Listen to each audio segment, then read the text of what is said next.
Good day, my name is Peter Way. I'm the owner of Angelo Son Iron Works. NOMMA has asked us to do a video on how we fabricate our standardized picket railings. Today we'll be going over how we fabricate them, the machinery that we use, and the processes that are involved.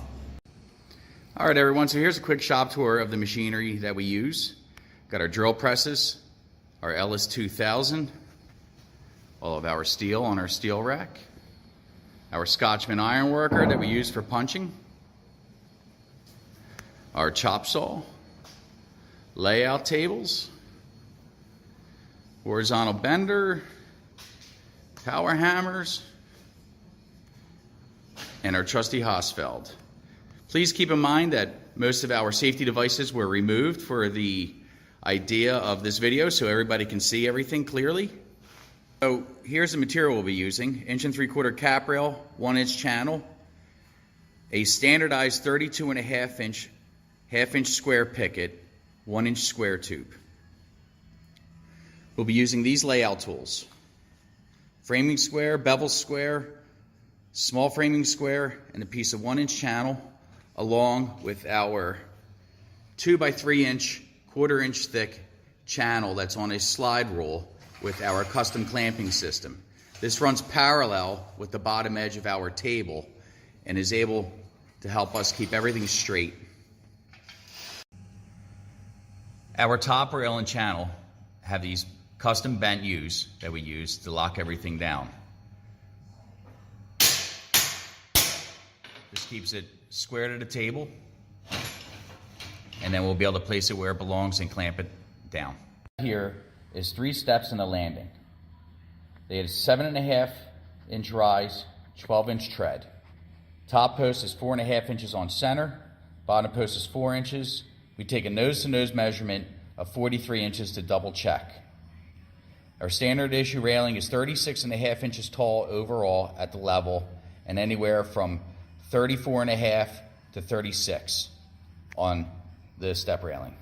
What we have here is we have set our square at 7.5 by 12, and we drew the steps and the risers.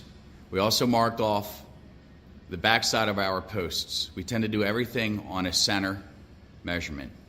Top line is 5 inches back, so it'll be 4.5 inches on center.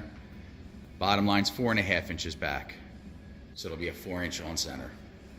From the bottom nose, we will mark 34.5 inches. All of our marks will be to the bottom of either the channel or the bottom of the top rail. So this will provide a 35-inch tall railing off the nose going up the steps. For the level out, we'll mark 36 inches to the bottom of the cap rail. This will provide us with a 36.5-inch tall railing.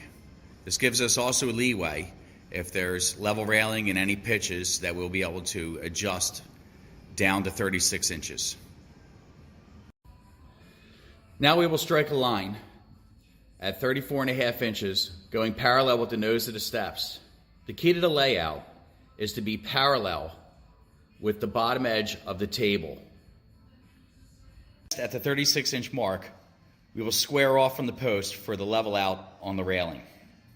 This doesn't have to be super accurate because all of this will be double checked on the bottom of the table with the drawing, which I'll explain later. We'll determine where the bottom channel goes. We'll place a mark 32 inches down from the bottom of the top rail. This way we'll just be cutting off a small bit of our 32.5-inch picket. This line will run parallel again with the bottom of the table, which will also be parallel with the top rail. The level out for the channel. We always place this at 3.5 inches to the bottom of the channel. This also gives us room for a 2x4 to set underneath of there for when we're installing the railing. Determine the picket spacing. We measure parallel across the 2 posts. We are coming up with a 35 3/4 in between. So what we do is we figure out a spacing between 4 to 4.5 inches on center. 4 inches works just right. It will give us 1/8 of an inch overhang on both sides. Here is we'll mark 4 and 8 inches for our picket spacings. We have 1/8 of an inch overhang. 4 and 8.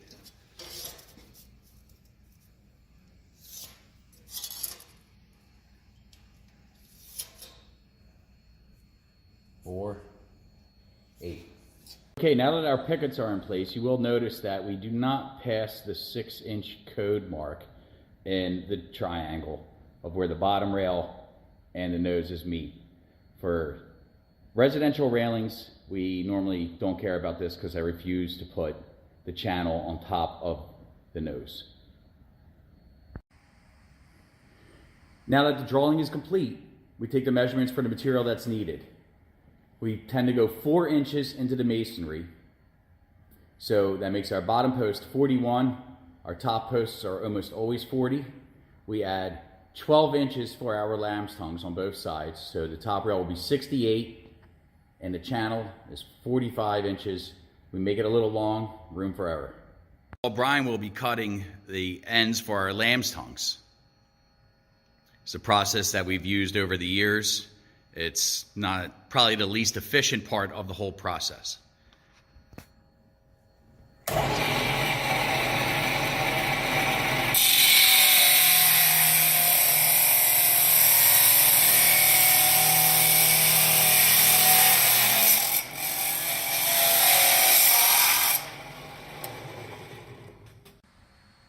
the last bit for the lamb's tongues, for the final process of cleaning, Brian will take a flap disc and run it over, make sure there's no all smooth edges, no sharp edges. Some custom tooling that we made. Over the years we used to hand hammer the lamb's tongues, and having multiple employees, it was kind of difficult to teach them to keep it consistent, so we came up with this flat-sided round fixture to spin our lamb's tongues.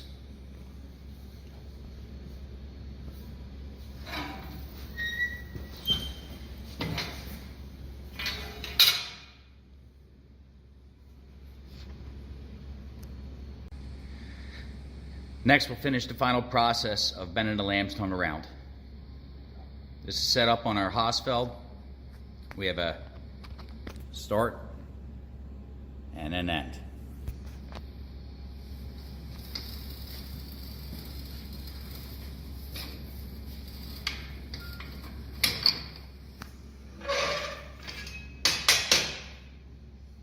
Center it up onto the posts by double checking it, by putting it square to the top post, making sure we have a similar distance between the top rail and the post, and we'll put our mark for our bend. We will be able to use our drawing for our angles and our cuts. The bevel square and the tread leaning against the bottom of the table will give you your level out. Using an opposite square to use the riser along the bottom of the table will give you your angles of your vertical cuts on your posts and pickets. Or you can use a speed square and do it with degrees. For those of you who like to use degrees, you can get the angles of your cuts by simply using a speed square. This one is 32 degrees on the vertical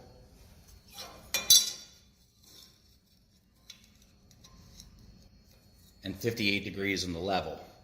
By using this math, if you're doing pipe railings or railings with miter cuts in there, you can simply divide the two measurements to get the size of the angles that you need to make cuts. For the level out on the top rail, Brian's going to be using the bevel square that we got the measurement off of the tread in the bottom of the table.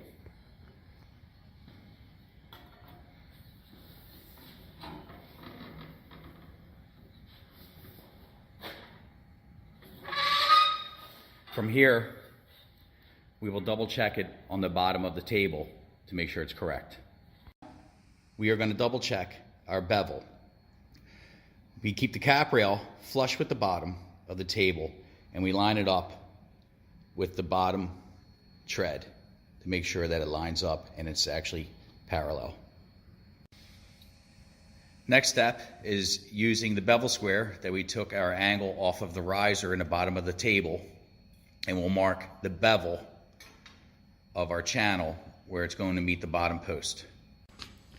Now we can mark where we're going to be punching our channel for our pickets. We have the channel lining up with the post and then our picket edges.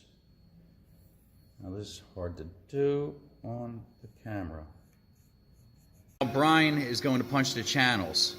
Now this goes back again to our safety thing. We double punch our channels. It is recommended not to, but we've never had an issue, knock on wood. So Brian, could you please pop a couple holes in there? We center it up to the left and then to the right.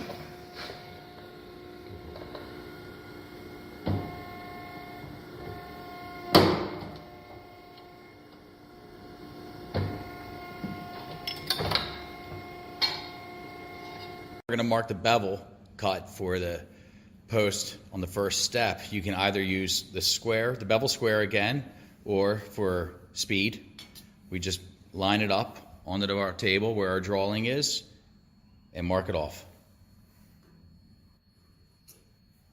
Now it goes to the chop saw for its angle.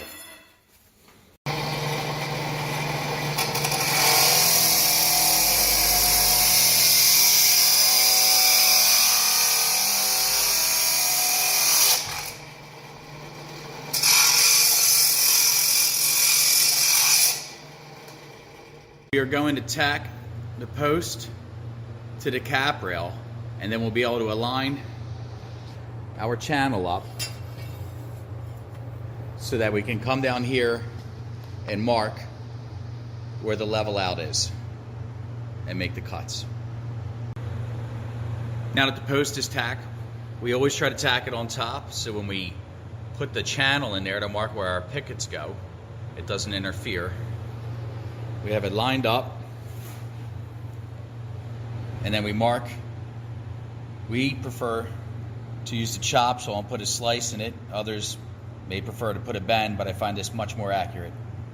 Double check our miter by lining it up again with the stair tread in the bottom of the table, and then we'll flip it around and line it up.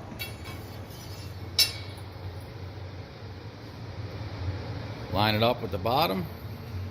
Come up and mark where the post goes. As we take the channel, we tuck it up into the cap rail and we mark where all the pickets are going to go and line up. As we come down, we set the top post up against it. We'll tack that into place. Sometimes this is where your drawing can get off, and if your hair is skewed, it may show, but by putting the channel against there, it will keep it parallel with the other. Now we secured the top rail by using our clamps. We'll tack on the bottom channel and then measure and be able to cut our pickets. We hold it about 1/4 of an inch off the center to be able to mark the length of the cut.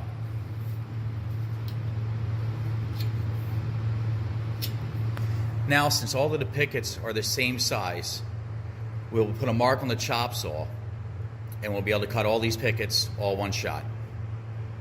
We are marking off its length, put a little line with the soapstone, the angle that we're cutting it on. We're going to cut one, double check it, make sure it fits correctly, make any adjustments, and then cut the rest.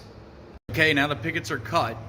The key thing here is to place 2 vertical welds on 2 separate pickets. You do the top rail, so this way it prevents it from twisting when you go to weld the sides of it. So we'll weld the top and the bottoms on 2 pickets, then we'll tack the rest of the corners of the posts and the channels. We prefer to weld underneath and across the top, and then we'll be able to weld in the rest of the pickets.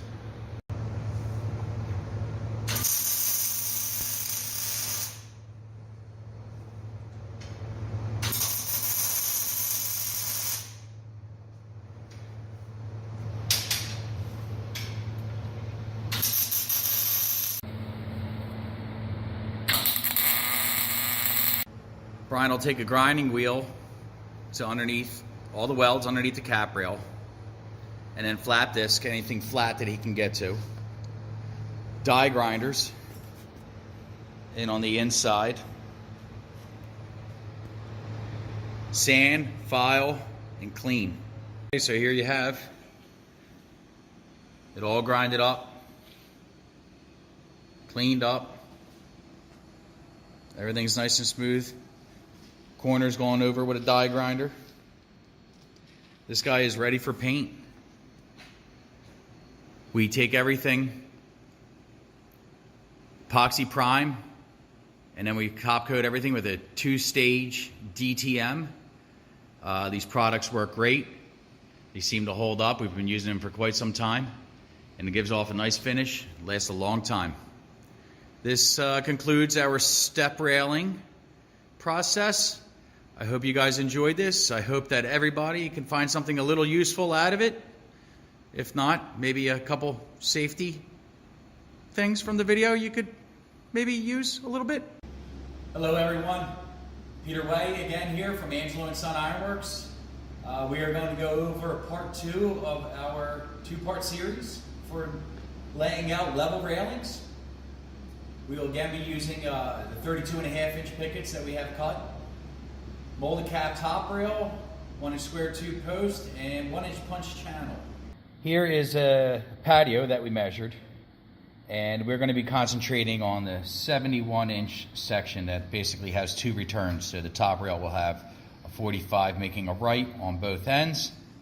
When I go out and measure, if I can, I prefer to mark off the centers. I try to stay 4 to 4.5 inches on center from the edge, depending of overhangs and types of material that we'll be drilling. So this one will be mounting to the building, coming across 165 inches on center, and then making a turn, coming up 71 inches on center, and then a 8-inch center right return, which will then continue down the steps. So we're going to take our math here for 71 inches on center. We have 71 inches on center. Subtract 1 inch. That is a 1/2 inch for each side of the center of the post, which gives us a 70-inch channel. So for our 70-inch channel picket spacings, I generally take a calculator and just start dividing it to see when I could get close. I try to stay within 4 to 4.5 inches on center. This one came up to 4 7/16. So I took 4 7/16 times it by 16 spaces, which equals 71 inches. So that gives us a 1/2 inch overhang when we hang the tape out to figure out our centers. Over here we have our basic cut list that I'll make. 71 inches on center. So we have a top rail making 2 right-hand turns. Then we have a 70-inch channel with the 4 7/16, and then I mark it off with a 1/2 inch overhang, and this one's going to get 2 posts at 40 inches long. I have a 1/2 inch overhang, 4 7/16. Construction calculator to help us out, especially since we're using 16ths. I try to avoid 16ths if possible, like anywhere. And there's our other 1/2 inch overhang. Here is we've transferred the lines from the channel, marked off where our posts go.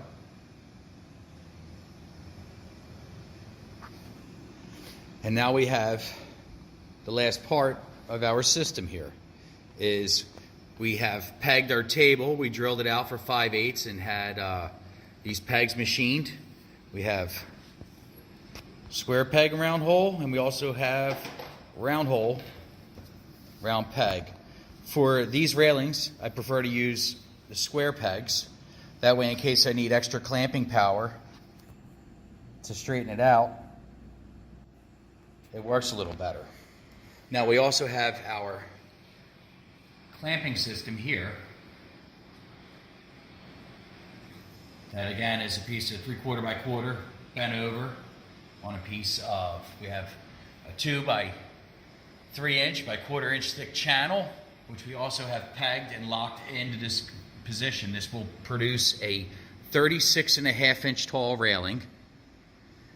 square and level every time.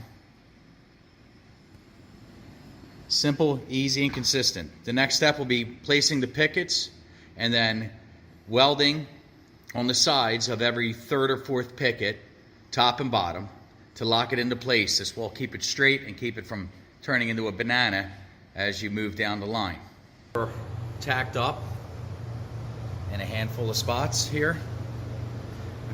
Also, I'd like to mention that we use these 3/8 cold rolled flat bar spacers that we put underneath of everything. It gives us proper height off of to center us up into the top rail, keeps us nice, helps for square, level, and plumb. And last but not least, if you're doing a whole series of these, it keeps all of the BBs and everything off of the table, easy to clean up.